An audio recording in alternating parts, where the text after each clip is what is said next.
आज दिनांक 6 मार्च. आजच्या प्रवचनाचा विषय वासनेचे प्राबल्य. एखादी गोष्ट चांगली आहे आणि ती मिळाली तर सुखप्रद होईल ह्या गोष्टीची आठवण असूनही आपण ती मिळविण्यासाठी प्रयत्न करीत नाही, हे अगदी अयोग्य आहे. हे पापच आहे. जर आपल्याला समजलेच नाही तर ते न करण्यात पाप नाही, परंतु समजूनही न करण्यात अत्यंत पाप आहे. खरे म्हणजे प्रयत्न करणे हे आपल्या हातात आहे. आपण ऐकतो की अंतकाळी जी मती तीच गती. मृत्यूसमयी जशी वासना धरावी त्याप्रमाणे आपल्याला पुनर्जन्म प्राप्त होतो. तेव्हा वासनेतच आपला जन्म आणि वासनेतच आपला अंत असे असताना तिला दूर कशी करता येईल? एखादा मनुष्य काळा असेल तर त्याला आपले काळेपण काही घालवता येत नाही. त्याप्रमाणे वासना असणे हा मनुष्याचा एक सहज गुण आहे, तो त्याला पालटता येत नाही. तर मग आम्हाला वासनेतून कधीच मुक्त होता येणार नाही का?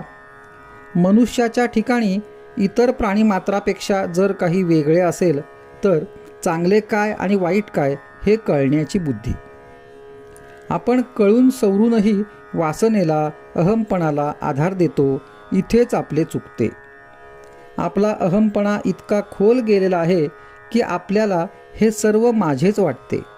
माझी बायको, माझी मुले, माझे घर, माझे माझे म्हणून किती सांगावे.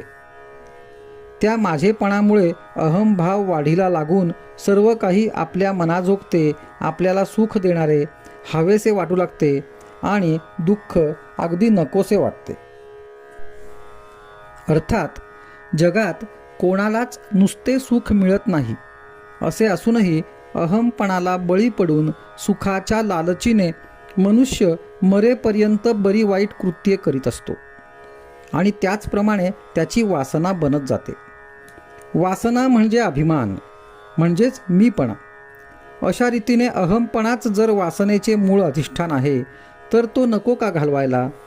खरोखर मनुष्याचा अहमपणा इतका खोल मुरलेला आहे की त्याचे निर्मूलन करायला तसेच सूक्ष्म अस्त्र पाहिजे. नामा इतके प्रभावी आणि सूक्ष्म अस्त्र दुसरे कोणतेच नाही. ते परमेश्वराच्या अगदी जवळचे आहे, परंतु एवढे असूनही आपण ते आवडीने निष्ठेने घेत नाही. आम्हाला सर्व काही समजते, परंतु नामस्मरण करण्याचा आळस आपल्यात भरलेला आहे.